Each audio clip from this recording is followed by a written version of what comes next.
Hi. Hi. Kristan?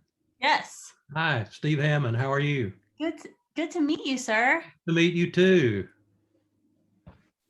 Where are you at? Are you like, you're in Central? Tennessee. Okay. Yeah, I'm in Pittsburgh for the next couple of weeks. Oh, yeah. I've been in the South all winter, and then we're heading out to Arizona. So, all right, let me see. I spoke for your group in St. Louis and Denver last year to medical students. Oh, okay, yeah. I remember your talk in one of those was there was controversy about one of them. Probably the Denver group. Yeah, I spoke there a couple of years ago. Did you speak at Anschutz? No, it was Rocky Vista. Yeah, we did a vlog about it. I can't remember what happened, but something happened there because I got zero negative feedback. Really? I told the kids that planned that. I said, I thought you said there were going to be pro-choice people here. None of the questions tipped me off at all. Really? They were very engaged and interested and inquisitive, and there was nothing negative, good. which was a little surprising to me. I was expecting some rotten tomatoes. Yeah, I spoke at Anschutz. The last medical school I spoke at was out there, and we had protesters and but it's funny because I remember I was kind of stressing out about speaking to the med students. I'm like, oh, I'm not a doctor. But I mean, literally, it doesn't matter if I'm like at Harvard or community college or med school, the questions we get, it's like the exact same. The vocabulary might be different, but it's the exact same question. Sure. Yeah. Yes. Well. What's the matter, Maverick? You can come in. Hurry up. What do you need? I'm doing an interview. Yeah, I'm doing an interview. What do you need? Okay, just keep doing it. Got it. Shut my door, please. All right. Thank you, everyone, for being here. I appreciate it. All right, for everyone in the audience, I'm Autumn Kramer. I'm the president of Cornellians for Life. And today we are graced with the presence of 3 awesome pro-life activists. So first, they're just going to give a short little introduction about themselves and their work. And then we're going to move into a Q&A, which is going to take up the majority of this session. So feel free to ask any questions. Nothing's off limits. We want to hear anything you have to say, and we will talk about it. So first we have Dr. Steve Hammond. He is a former abortionist and a current OBGYN. He is also the co-author of The Christian and Abortion, a Non-Negotiable Stance. Thank you, Autumn, for allowing me to join the program tonight. And as you said, I'm Dr. Steve Hammond. I'm a fellow of the American College of Obstetricians and Gynecologists. I'm a lifetime board certified by the American Board of Obstetrics and Gynecology. I practice gynecology and research at the Jackson Clinic in Jackson, Tennessee. It's a 130 physician group practice, and I'm medical director of clinical research at the clinic. I've been in active practice of obstetrics and gynecology for 40 years, and during that time, I've delivered over 4,000 babies. My perspective on the topic of abortion is firsthand because, you see, I performed over 700 abortions early in my career. I understand that there's probably those in the audience who consider themselves pro-choice. And I want to especially thank you for being here and willing to hear another point of view. And I want to say to you that I once not only shared your perspective, but as an abortion provider, you might say, I was not just an abortionist, I was an abortion advocate. So it changed my mind. Roe versus Wade was handed down by the Supreme Court when I was halfway through medical school. When I was the age most of you are, I never considered abortion or knew anyone who even spoke about it. In Tennessee and most states, abortion was illegal then. My medical school professors introduced me to the idea that this decision was necessary to provide abortion as an option or service to women so that now all women in all the states would have equal access.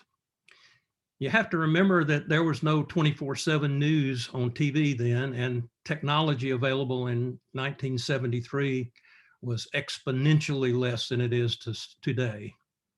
And I say this to sort of help you understand what it was like for me to hear about this procedure, which was new to me at least, without hearing a different perspective or being able to see a baby inside the womb with real-time ultrasound, which I'm sure all of you probably have had the opportunity to witness.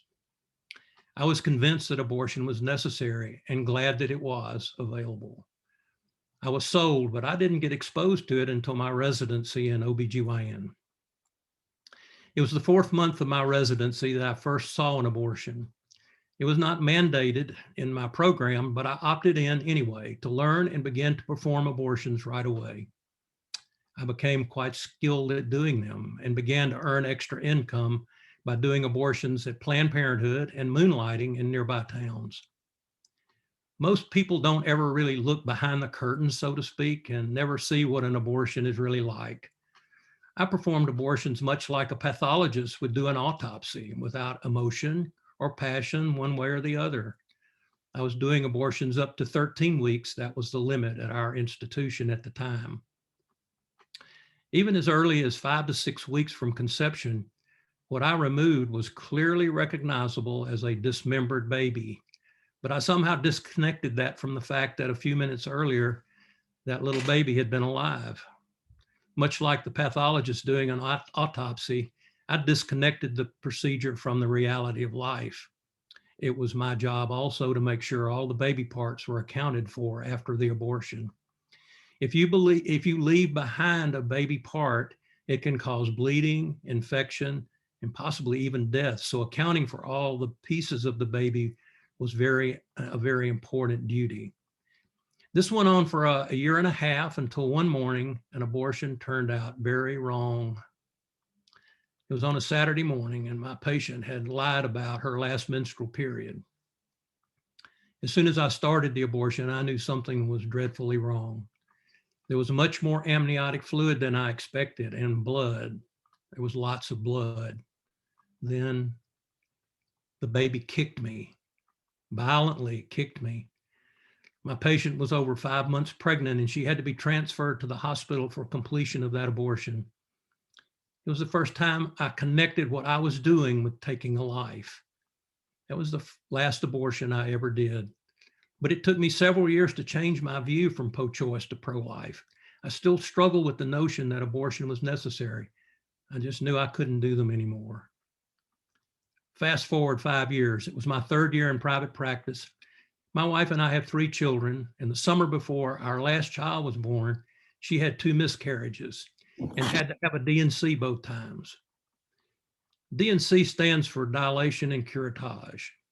This is actually the same technique used to remove an abnormal pregnancy that is miscarried or to perform a surgical abortion.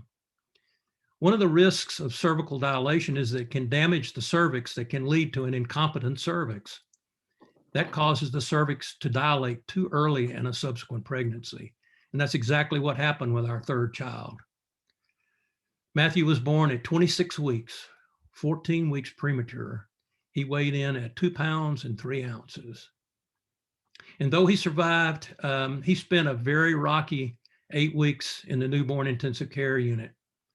I think it was during those 8 weeks I began to struggle with the idea that while my son was struggling for his life, elsewhere doctors were aborting babies of his gestational age. So what hurdles did I have to overcome making that transition?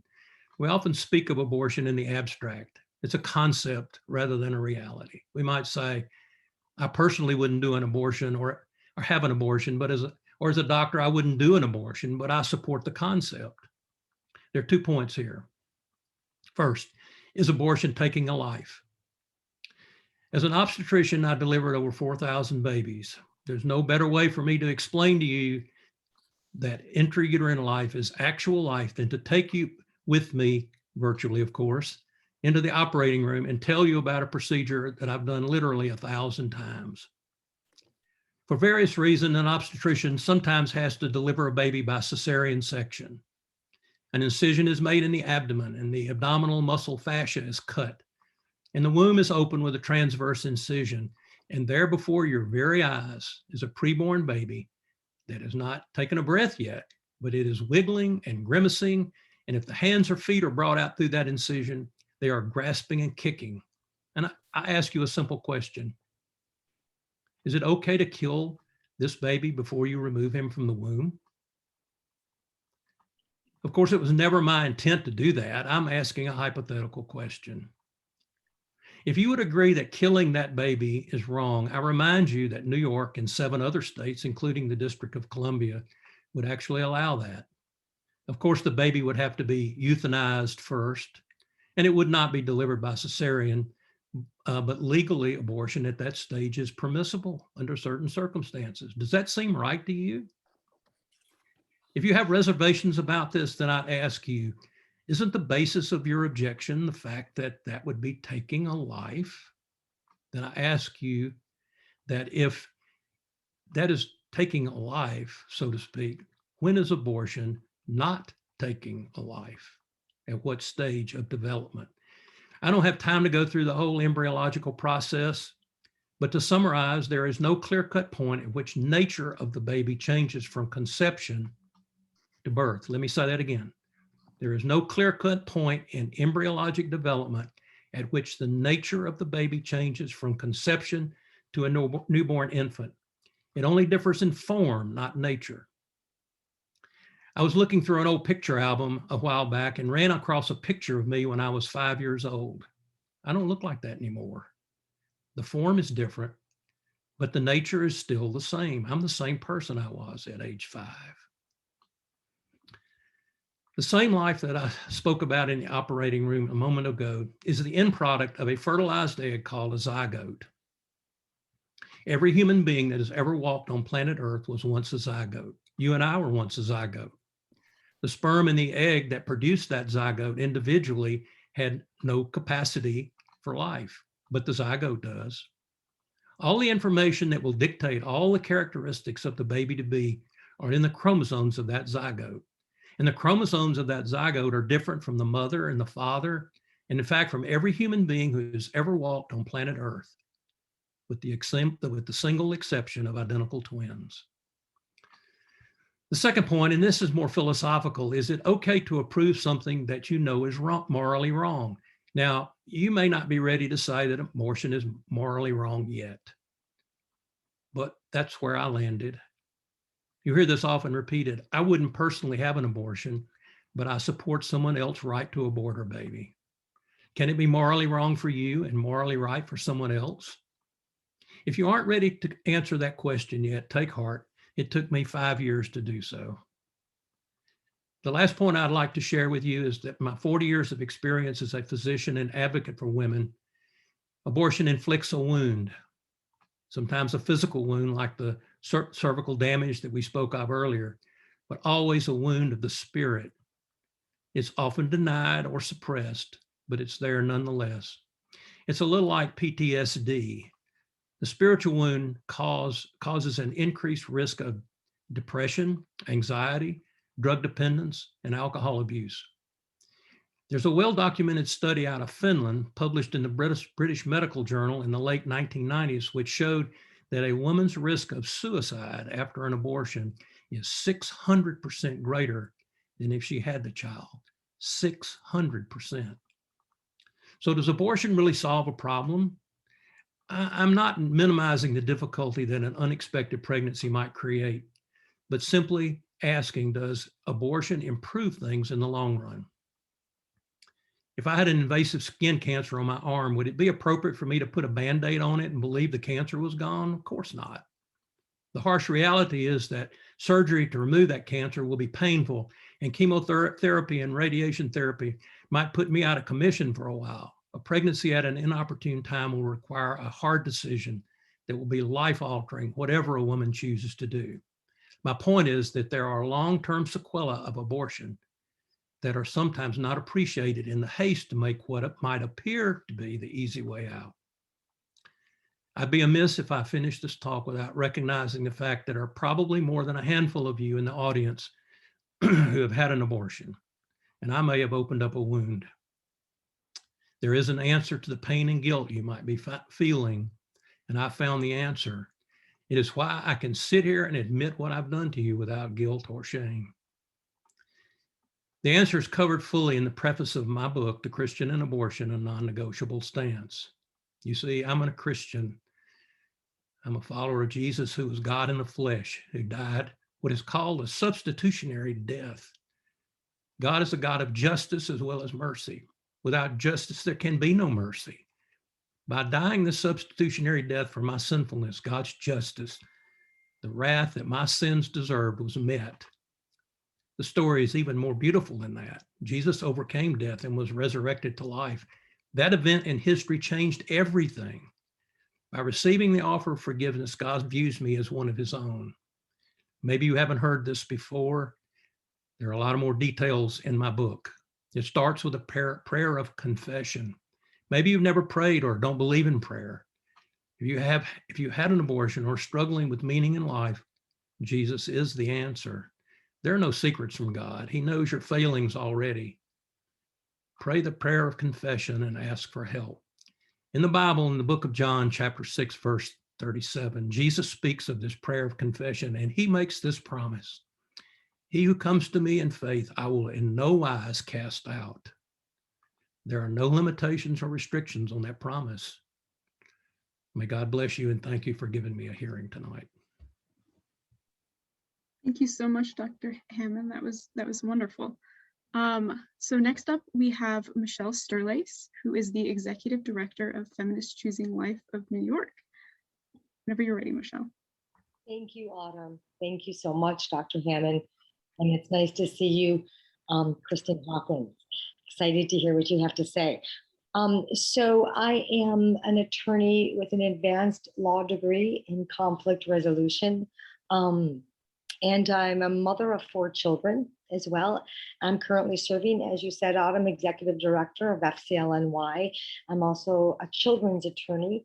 And I am serving as special counsel to the Women's Alliance Against Violence, which is an initiative of the Thomas More Society that has filed a class action lawsuit challenging the US constitutionality of the Reproductive Health Act, an abortion law passed in New York. And the Women's Alliance Against Violence has filed that lawsuit on behalf of victims of domestic violence and others. So I'm just going to talk briefly, really, about FCLNY. It's a statewide human rights coalition, secular and nonpartisan, that embraces and promotes pro-life feminism and the consistent life ethic. FCLNY promotes the extension of human rights to every member of the human family and recognizes the right to live free from violent destruction as the most basic human right. We oppose war, abortion, assisted suicide, capital punishment, and other forms of violence, including human trafficking, poverty, and intimate partner violence. And just to talk briefly about the consistent life ethic for those that are unaware, it's an ideology that embraces the principles really of nonviolence, and it recognizes the inherent value and dignity of all human life from conception to natural death. The logic is seamless and coherent. And whether a human is tiny, innocent, and developing in utero, or guilty of committing the most heinous crime, each is equally human and equally deserving of life. So the essential value of human life is not relative to the worth others may or may not assign to it. We also educate on the root causes and impacts of systemic violence facing women and children. And we look to draw connections between inequality and the social forces that dehumanize. And we do so through a myriad of activities.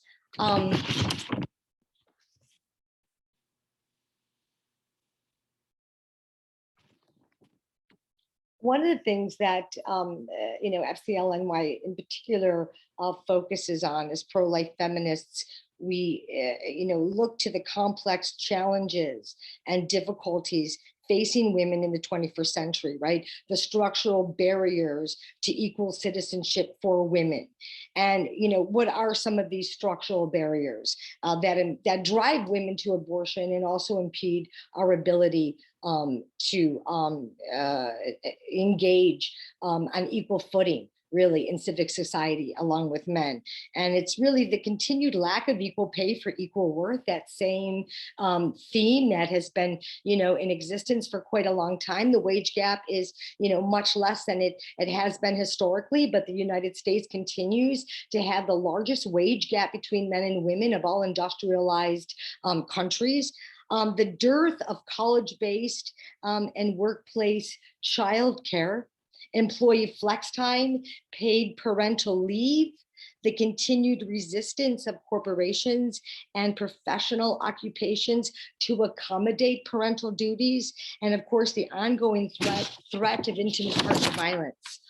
As pro-life feminists, FCLNY views to talk about abortion not only as the violent destruction of human life, but the right to abortion is demeaning and denigrating to women, as thwarting women's progress. So as pro-life feminists, we also see abortion as a tool of oppression rather than empowerment, and perceive abortion rights as perpetuating patriarchal conditions and fostering a culture of hostility towards pregnancy and motherhood. Really, the pro-life feminist paradigm sees the abortion rights rhetoric as elevating the wombless male anatomy as normative, as the standard bearer of equality. So we see legalized abortion, the right to abortion, as promoting stereotypical male-centered misogynistic institutions and practices. And so, I could go on, but I'll stop there, and I'm excited to, have folks bring it on and to ask whatever questions they'd like. Thank you, Autumn. Thank you so much, Michelle. Next, we have Kristan Hawkins, who is the president of Students for Life of America. Hi, everyone. Thanks for coming tonight to listen. It's exciting to be with you all. And to be on this all-star panel. I don't know why you need to be here with Michele and Dr. Hammond. They pretty much said everything that really needs to be said before we open up for Q&A. I think, what I really want to kind of just talk briefly about is what our goal in the pro-life movement is.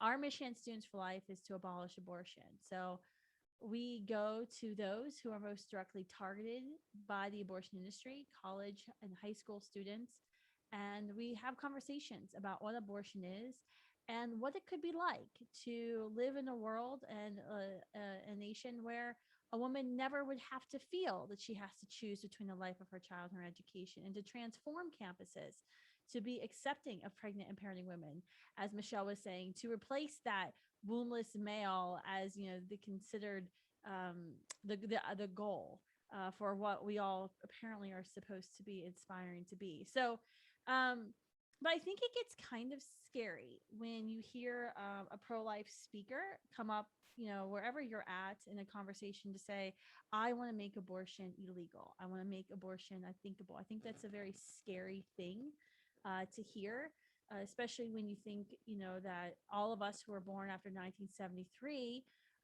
we've never lived in a country without legal abortion. So it does sound scary. And I think, there's a lot of doubt or mistrust of the pro-life movement, what our real goals are, what our real intentions are.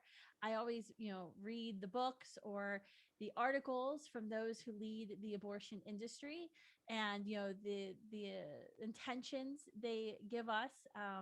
It's fascinating because I just tell our staff and other colleagues, if someone would just ask, we would tell them what our goal is and what our intended outcome is with this law that we're introducing or proposing in a state capitol. We're very forthright, but maybe perhaps we haven't been forthright enough. Maybe we haven't been clear about what our intention is and why we seek the eradication of abortion, legal abortion in our nation. I sometimes think that we in the pro-life movement are a little bit like how I was preparing my kids for a cross-country trip to Yellowstone, and I'm a planner, so I planned out everything for the trip, what the meals were going to be, breakfast, lunch, and dinner. My husband and I were paleo that at the time, so that was like super complicated. What food we were going to have to take, what food we're going to have to get, especially when we were like in Cody, Wyoming, and there was no Whole Foods for like 200 miles away. All the underwear and socks and clothes for all 4 kids for entire 2-week trip. Everything we're going to need. I had like everything planned out. I even made for the first time, I made these activity books for the kids to take.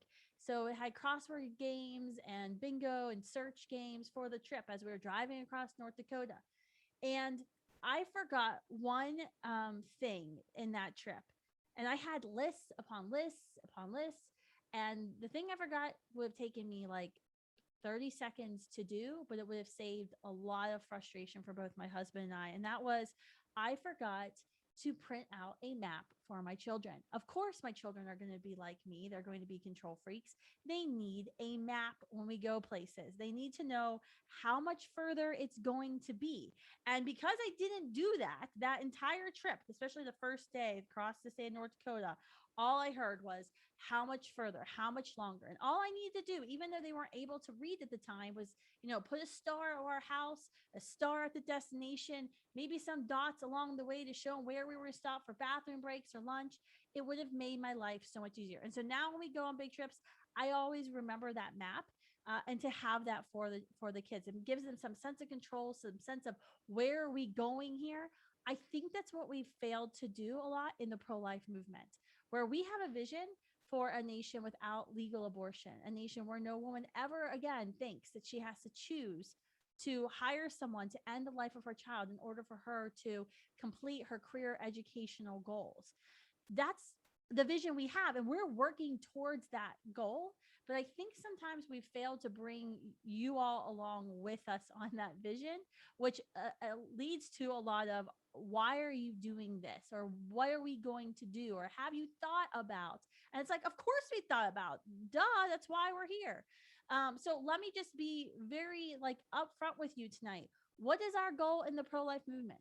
It is to eradicate the violence of abortion, to end it, to make it illegal, and also to make it unthinkable. It's a twofold goal. We understand you can't just make something illegal and suddenly it goes away. But we also know you can't just work to make something unthinkable without also making it illegal. Those things have to go hand in hand, because some people will always commit an action unless it's made illegal. And so you have to do those things hand in hand. The reason we want to do that is because we believe as pro-lifers that it is always wrong to intentionally end the life of an innocent human being. That is the central premise of the pro-life movement. We know science and philosophy tell us that what is in the womb is an innocent human being, a member of our species. Therefore, abortion kills an innocent human being. Therefore, abortion is always wrong. That is our entire premise in the pro-life movement. Science proves to us that what is inside of a mother's womb is a distinct, whole, living human being that's never existed before and will never exist again. And philosophy tells us and proves to us that there is no fundamental difference between the embryo or the fetus or the zygote that you once were than who you are today. You are essentially the same person.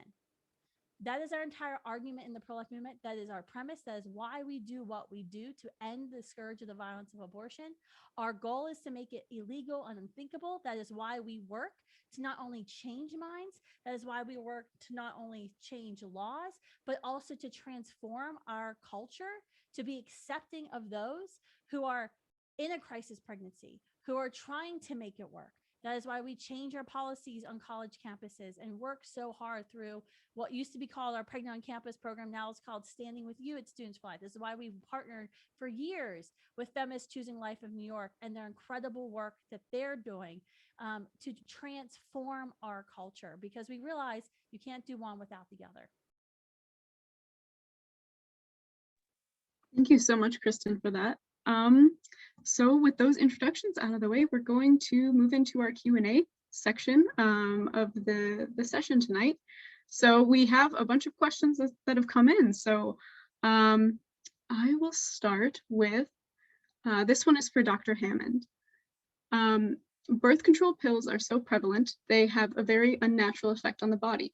How would you say the use of birth control affects a woman's ability to have children later on? And would you say they're overprescribed? That's a really good question. Contraceptive means preventing the sperm and the egg from coming together to form the zygote in the first place.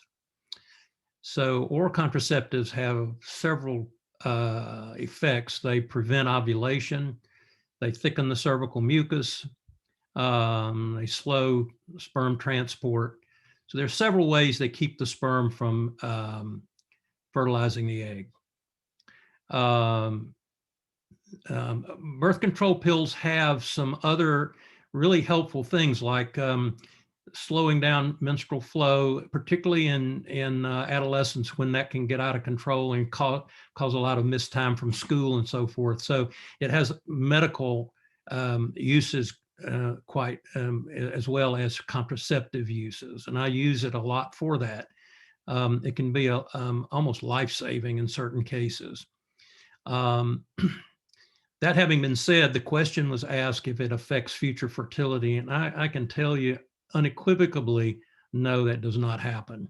As soon as birth control pills are stopped, menstrual cycles usually return within a cycle or two, and quite a few women will conceive shortly after stopping their pills.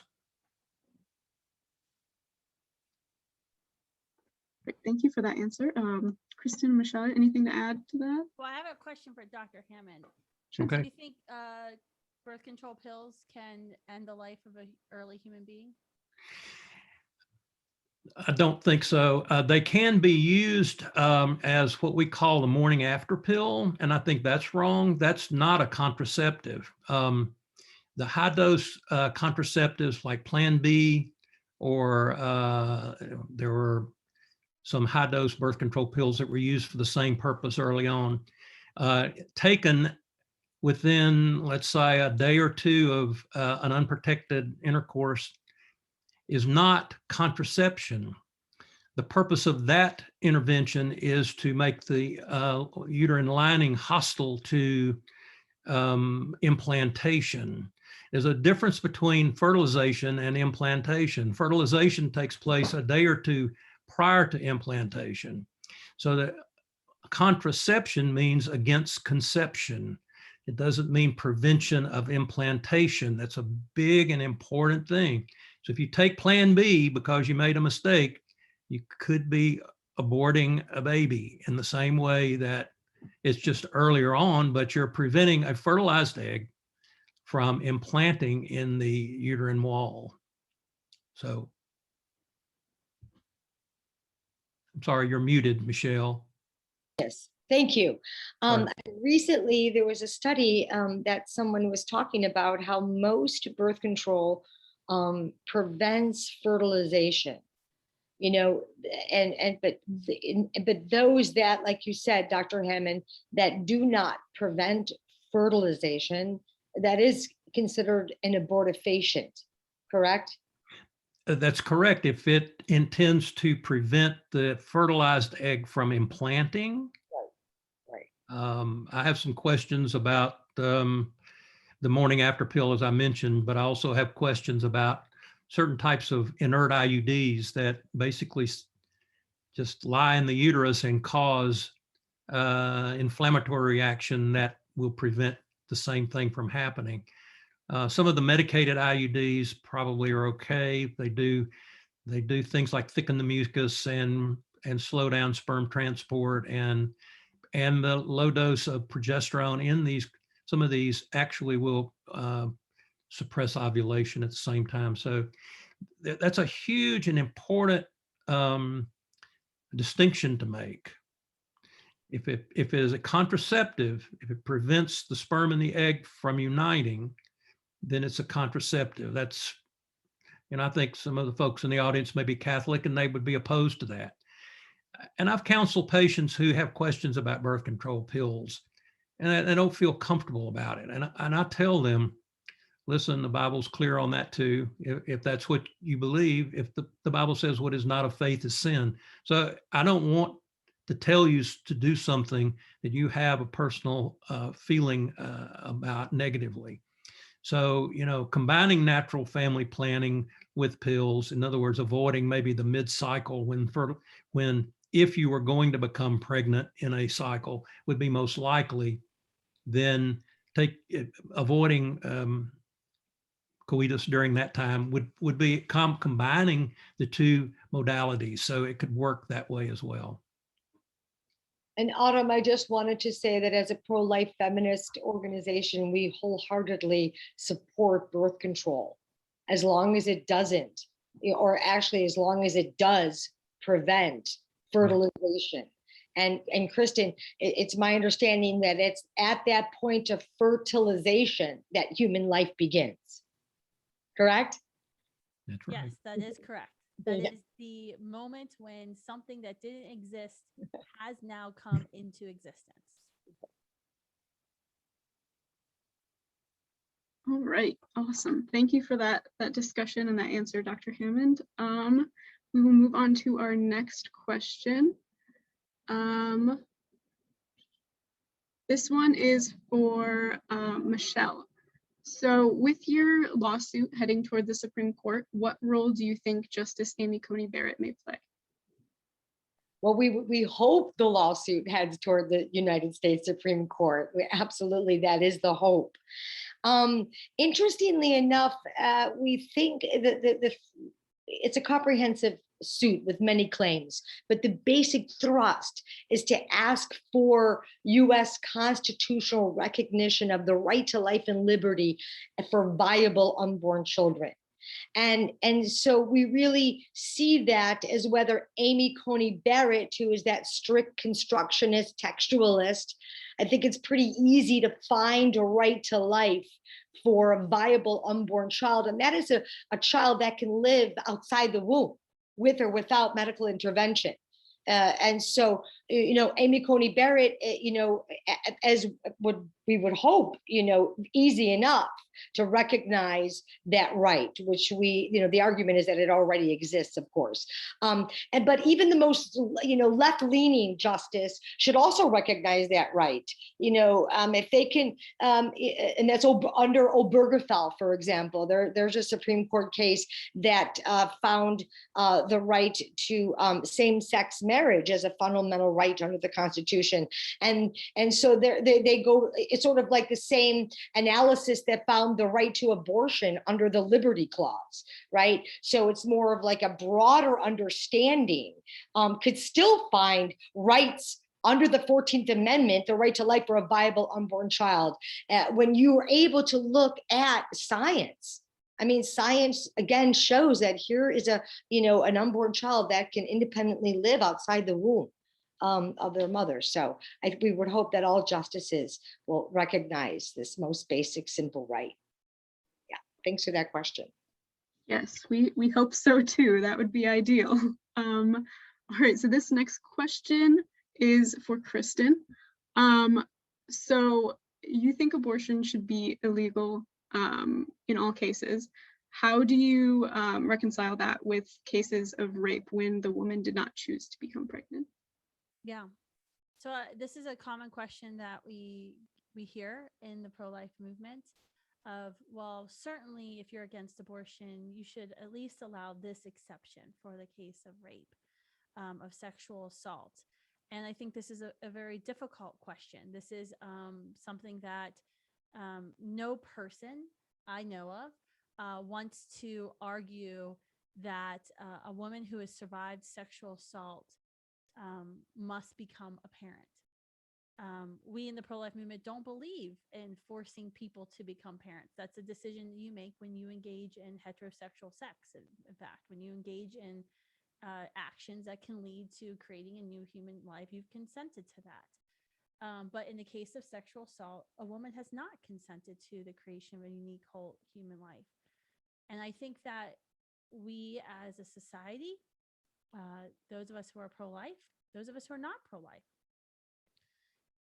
should be willing to do everything possible to help her survive and to thrive one day and to move beyond the horror that's happened and trauma that's happened in her life.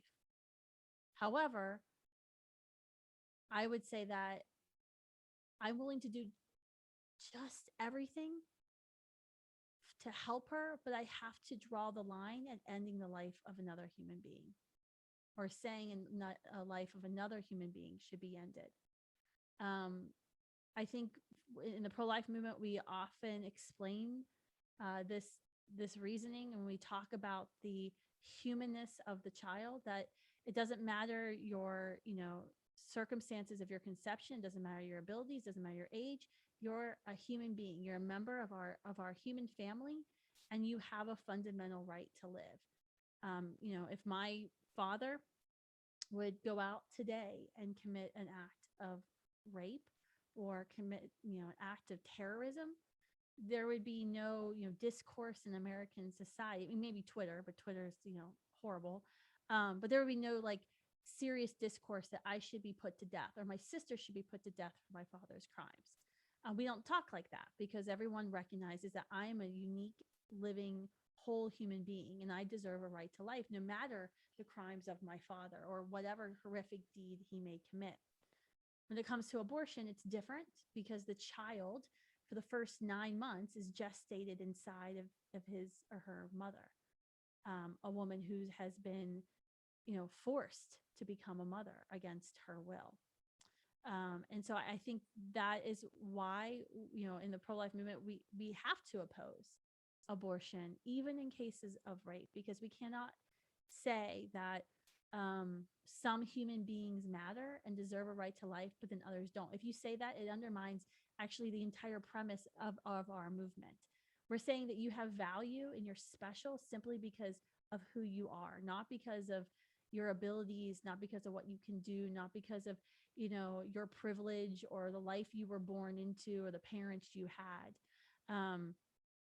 So yes, even in cases of sexual assault, I do believe it's wrong to end the life of a unique, whole, living human being. An abortion will not unrape a woman. It won't end the trauma that she will endure. In fact, I believe, and from the stories I know of women who have been in this horrific situation, it's only further served to exacerbate the tragedy that they're living through and what they're suffering from. Can I say something, Autumn? It's my understanding too that women become pregnant out of rape. The percentage is so teensy weensy, and the pro-choice community, that's all they want to talk about. Mm-hmm. And, it's like 99 point something, Kristan, and correct me if I'm wrong, of abortion, it's elective. Less than 1%. It's consensual. I mean, the grand majority of abortions, are not because of rape or incest or any other horrific. And so I think, it's helpful to, to continue to focus on, on most abortions. Yeah. And when Michelle, you're having a conversation with someone, it's hard because this is weird that the person asking the question isn't talking to us. So I don't know who is asking me the question, which makes answering that question even more difficult because I don't know if I'm speaking to survival of sexual assault or not. Sure. But I would say that the way I can gauge the seriousness of someone's question is if I will ask them, if someone who supports or advocates for abortion asks me that question, Yes. I can say, let's set that case aside. Since we know it's about 1% of abortions are committed because of sexual assault, because of incest, let's set those cases aside. Would you work with me to eliminate all 99% of the other cases of abortion? Right. And instantaneously, the person I'm usually communicating with, like always, will say no. And they'll change your tune, and then they'll come up with another justification for abortion, like poverty or something like that. And so I actually think it's pretty disingenuous. And like I said, I don't know who's asking me this question, but I do think it's often sexual assault survivors are kind of thrown out there as like this has to be the topic of discussion to justify the 900,000, 800,000 abortions that happen every single year in our country. And that, I think that is unfair to women who are sexual assault survivors to do that. Let's actually have an honest discussion about abortion. And our organization, Students for Life, has supported legislation that does have exceptions, even though I will say I'm against exceptions, but I'm a pragmatic person. If there's a bill that's going to be passed that's going to save 99% of children in the state and save 99% of those mothers from the violence of abortion, I will gladly support it while also still advocating for that 1%. But why won't the other side, those who advocate for abortion, who say they want to be safe, legal, and rare, why won't they do that? While the question was asked, what about rape and incest? It's actually an assertion in a way that abortion must be available for someone who has been raped or a victim of incest. And with every assertion comes an assumption. And the assumption in this situation, in most cases, that when you're being asked in this particular instance, is that abortion is going to be a better choice.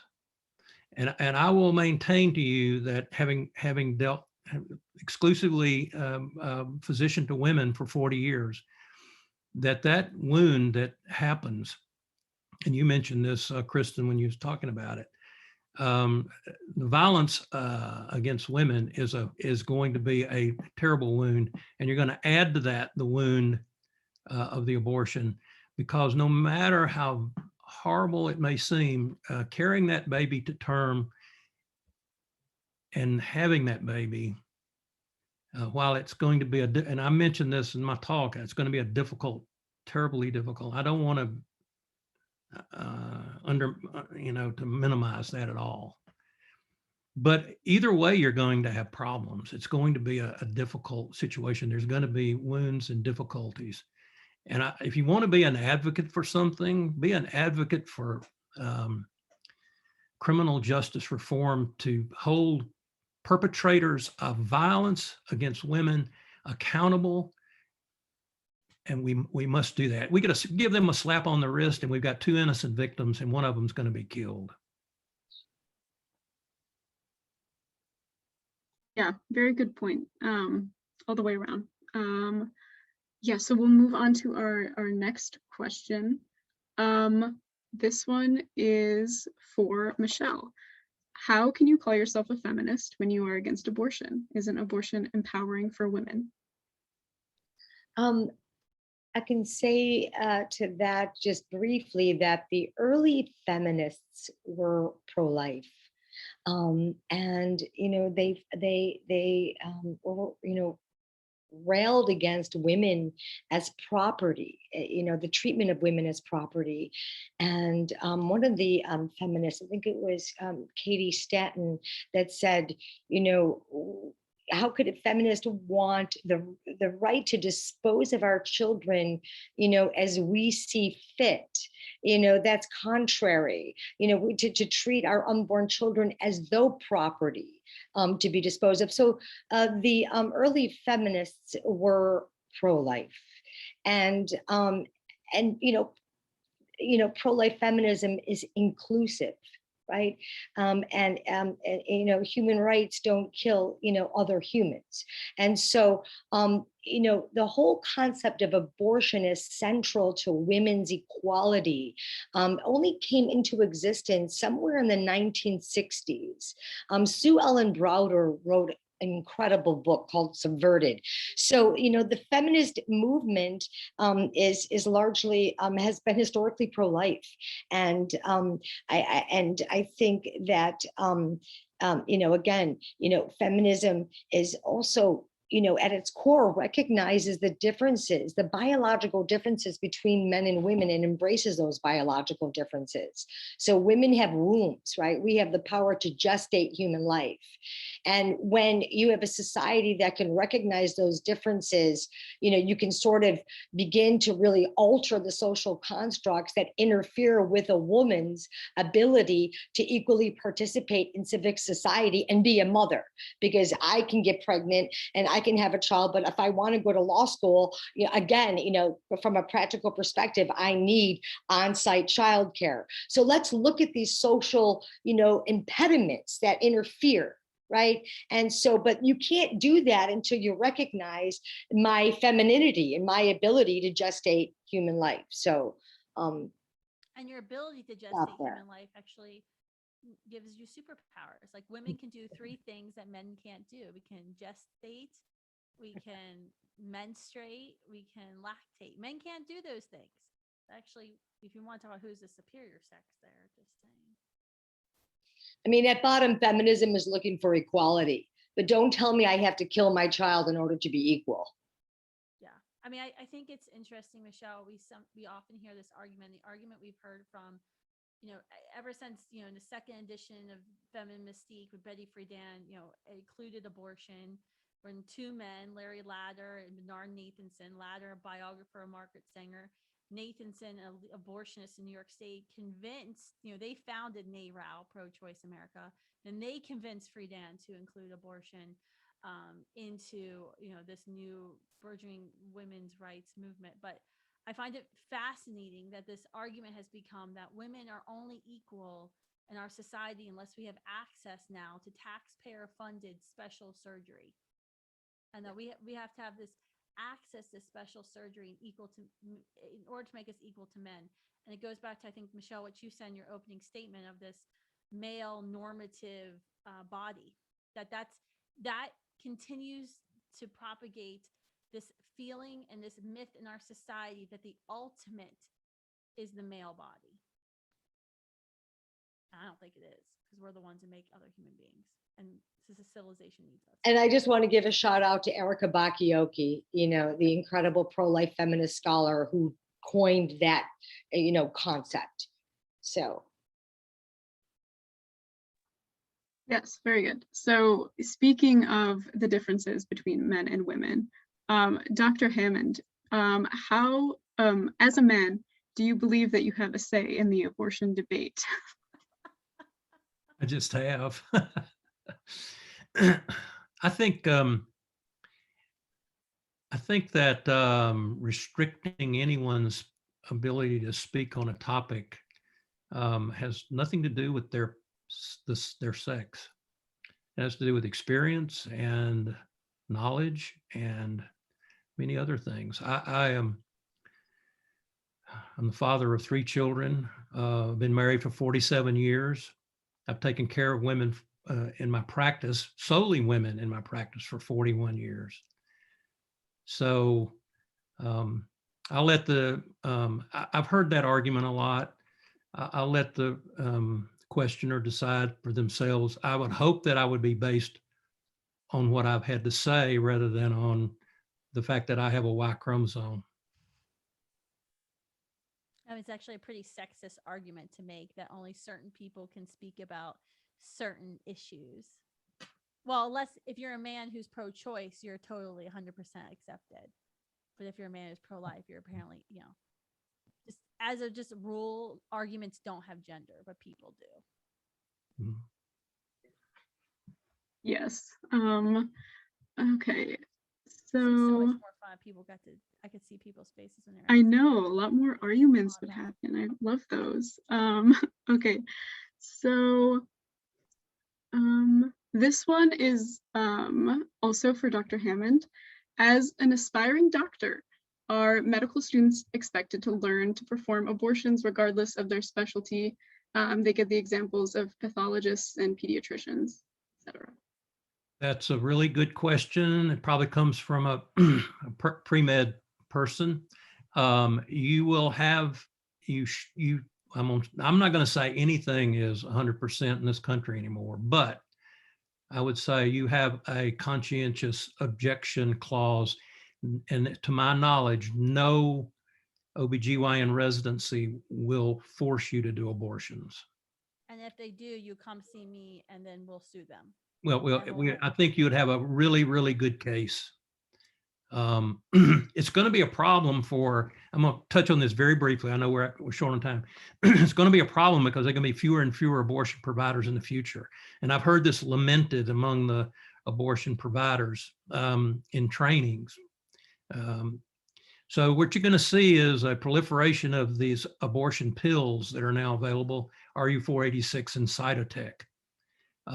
I don't know why anybody would ever want to consider taking those. And I know it's way beyond the scope of what we have to talk about tonight, but I can give you 100 reasons why you should not do that. And there's even a couple of websites where you can buy these on the web without really ever seeing a doctor. There have been ectopic pregnancies and women that have died from taking this medication at home. So I really fear for us if that is the future of abortion.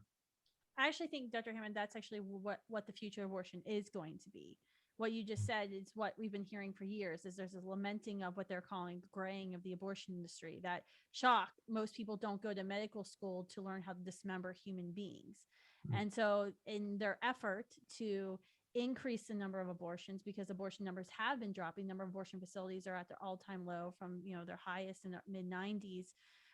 They want to get these abortions to be, they're calling them medical abortions. We call them chemical abortions, pill, because then a doctor doesn't actively have to go in, dismember or suck another human being out of existence. You just simply prescribe a pill and then, perform an ultrasound and do a D&C to make sure that the uterine, lining and the contents of the uterus are emptied if something doesn't go right, which often it doesn't in these pills.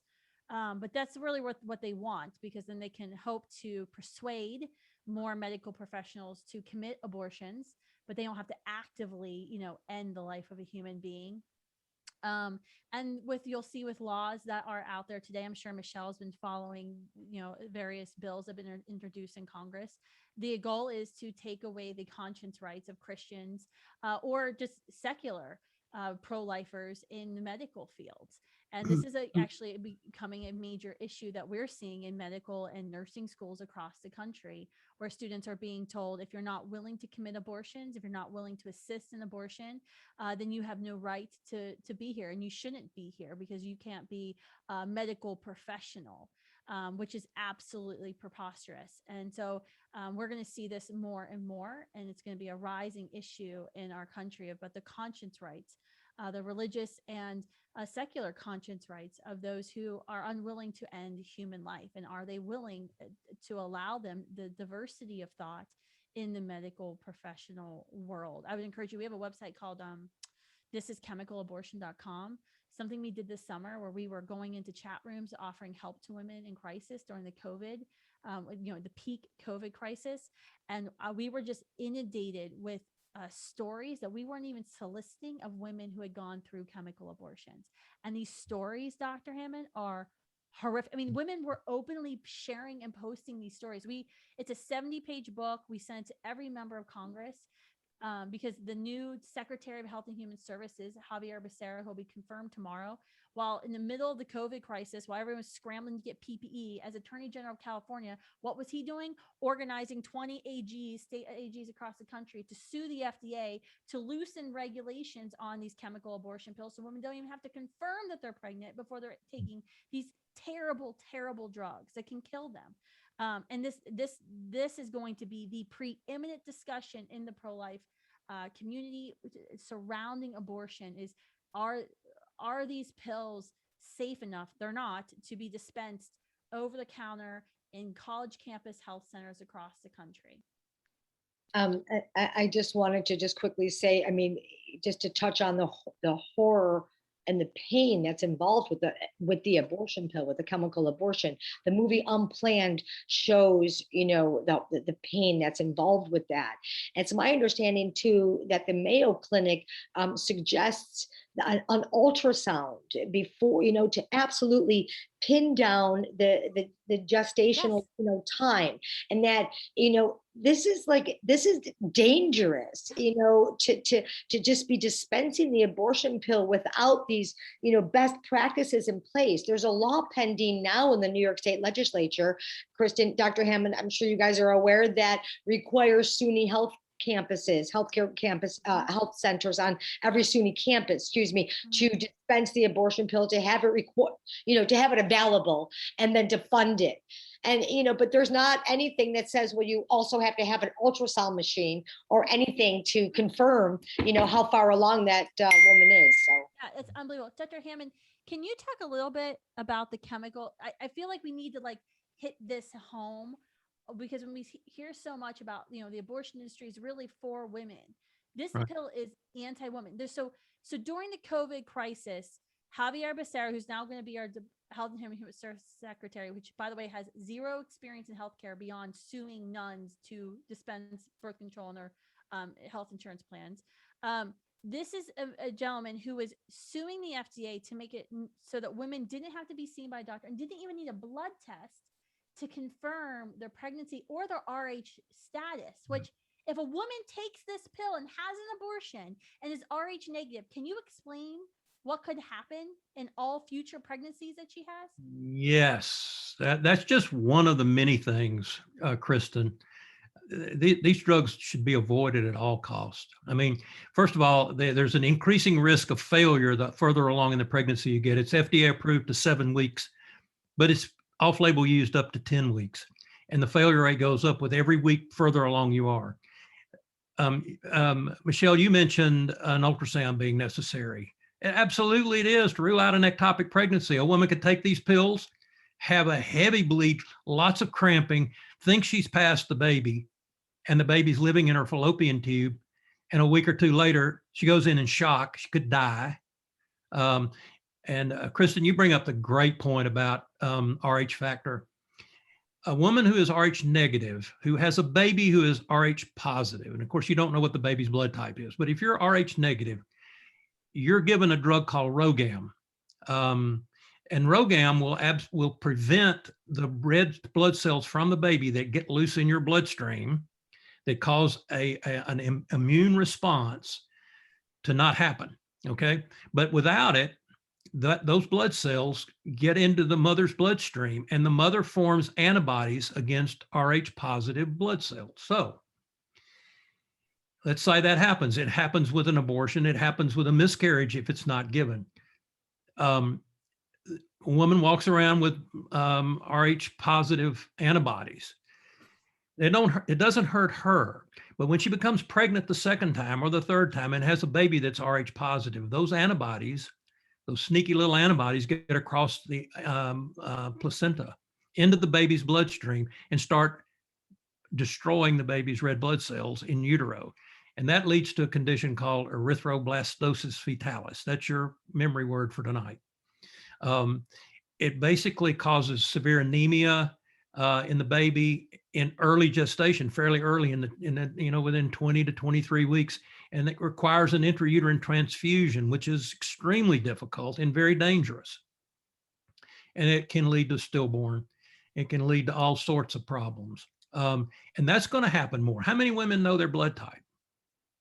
I mean, I would say in my practice, probably maybe 5%. Those are the women that give blood, probably know what their blood type is, or who maybe paid attention when they were pregnant and they were told, or they got RhoGAM during a pregnancy and they know they're Rh negative. But aside from that, I would say probably less than 10% know their blood type. So they're going to get this pill over the counter. They're going to have this amnestic response, this isoimmunization that we're talking about. And we're going to start seeing erythroblastosis fetalis again, which we haven't seen in years since we've had RhoGAM.